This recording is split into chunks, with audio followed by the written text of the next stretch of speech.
Assalamualaikum warahmatullahi wabarakatuh. Apa kabar saudaraku? Semoga semuanya selalu dalam lindungan Allah. Segala aktivitas dan pekerjaan selalu Allah mudahkan. Semua cita-cita dan niat baik kita akan segera Allah kabulkan. Amin ya rabbal alamin. Ada sebuah kisah yang berasal dari Timur Tengah, yang mana kisah ini tidak pernah dibukukan dan hanya dikisahkan secara mutawatir atau dari mulut ke mulut. Karena itu, banyak ulama atau pakar sejarah mengatakan bahwa kisah ini hanya karangan orang-orang terdulu saja. Namun tidak sedikit orang yang percaya bahwa cerita ini pernah dipentaskan di atas bumi. Dan banyak kutipan kata-kata seperti puisi, kata bijak, dan kisah yang sangat tersebar seluruh pelosok Timur Tengah dan menjadi ikon Romeo dan Juliet versi padang pasir atau tanahnya para nabi. Untuk semua penderitaan yang kau berikan padaku, aku akan lebih menderita jika aku membencimu. Itulah salah satu kata populer yang pernah diucapkan oleh Qais bin Mu'adz. Dalam sebuah buku menyebutkan, Majnun adalah Qais bin Al-Mulawah, yakni seorang lelaki yang konon hidup pada masa Daulah Umayyah, yang lebih dikenal dengan nama Majnun. Qais bin Mu'adz atau Majnun adalah seorang laki-laki yang berasal dari kabilah Amir, yang dipercaya lahir di tempat yang sekarang menjadi Provinsi Al-Aflaj di Arab Saudi.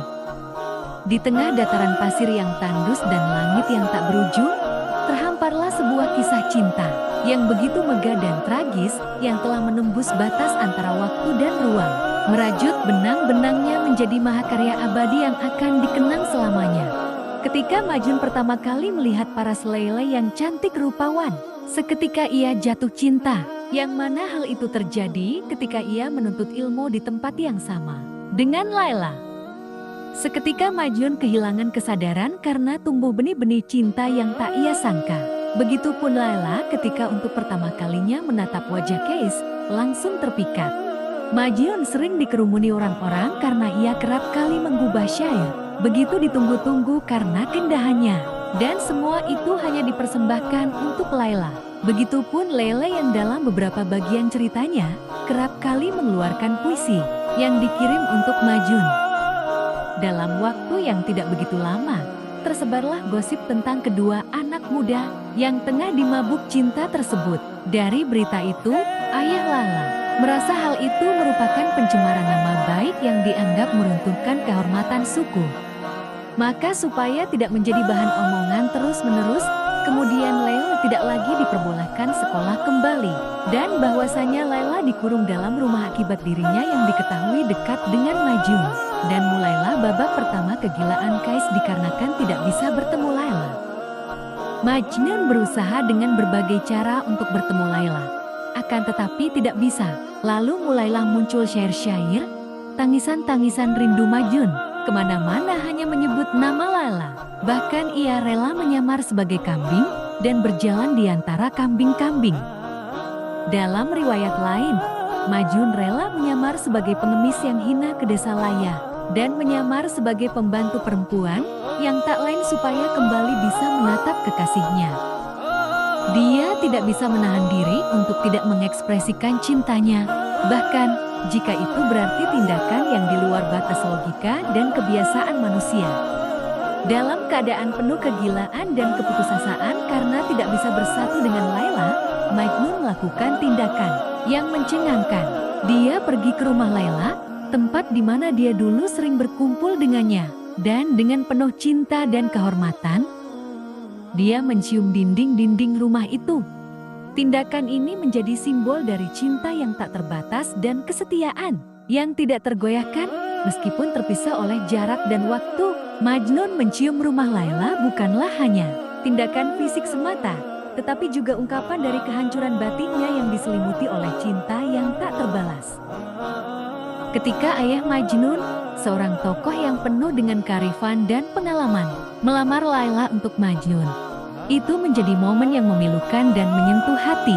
Dalam kisah tragis Laila dan Majnun, ayah Majnun yang mencintai putranya dengan sepenuh hati, melihat penderitaan yang dialami Majnun.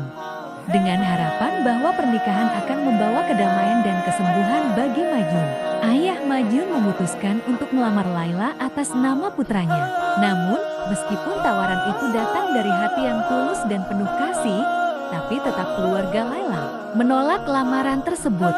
Bagi Majnun, penolakan itu meningkatkan kegilaannya atas cinta Laila.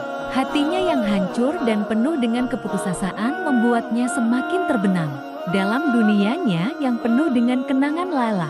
Setiap sudut, setiap benda, dan setiap kenangan tentang Laila memanggilnya dengan penuh kehancuran.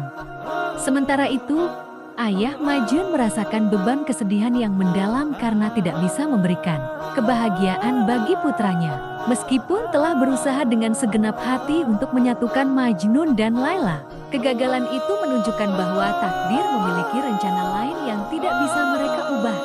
Dan pada akhirnya Laila meninggal dunia dikarenakan patah hati dan kesedihan yang tidak terhingga setelah penderitaan yang panjang dan berat atas cinta yang tak bisa bersatu dengan Majnun. Meskipun dia menikah dengan orang lain atas perintah keluarga, cintanya pada Majnun tidak pernah pudar. Berita itu pun sampai ke telinga Majnun, dan Majnun pun berlari di padang pasir sambil memanggil nama Laila menuju tempat di mana Laila dimakamkan, dan dia pun berkata, "Mati atau hidup, Laila tetap cintaku." Seruan itu mungkin menggema dalam keheningan padang pasir.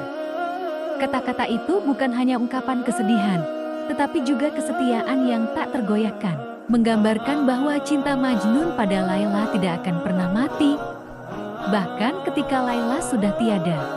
Dengan tenaga terakhirnya, Majnun mendekati pusara Laila dengan hati yang hancur dan penuh dengan kerinduan yang tak terbendung.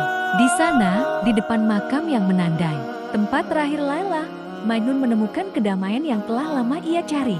Dengan langkah-langkah yang gemetar dan mata yang berkaca-kaca, Majnun membaringkan dirinya di tanah yang telah menjadi saksi bisu atas penderitaan dan kegilaannya selama bertahun-tahun.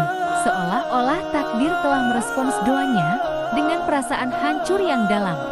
Dan dengan perjuangan terakhirnya, Laila dan Majnun dimakamkan secara berdampingan. Dalam kisah Laila dan Majnun, penolakan lamaran itu menjadi salah satu momen yang memperdalam tragisnya kisah cinta mereka, menunjukkan bahwa bahkan upaya terbaik dan niat baik tidak selalu cukup untuk mengatasi rintangan yang tak terhindarkan. Namun, melalui penderitaan dan kesedihan, cinta mereka tetap abadi, menjadi cahaya yang terus menyala dalam kegelapan tragedi mereka. Kisah singkat tentang cinta Laila dan Majnun mungkin sudah bisa mengungkap pikiran kita bahwa kisah ini apakah fiktif ataupun benar adanya. Namun, menurut Syekh Nizami, cerita ini benar adanya. Hanya saja kejelasan ceritanya memiliki versi yang berbeda-beda. Dan hal itu terjadi dikarenakan cerita ini tidak pernah dibukukan dan hanya diceritakan lewat mulut ke mulut dengan bentuk syair. Wallahu alam. Terima kasih kami ucapkan kepada teman-teman yang telah menonton. Jangan lupa untuk meninggalkan komentar, like, share, dan subscribe channel ini supaya menjadi semangat dan motivasi bagi kami untuk membuat konten-konten menarik selanjutnya. Orang bijak pernah berkata, manusia bisa merencanakan dengan siapa dia akan menikah, namun dia tidak akan tahu dengan siapa dia akan jatuh cinta. Assalamualaikum warahmatullahi wabarakatuh.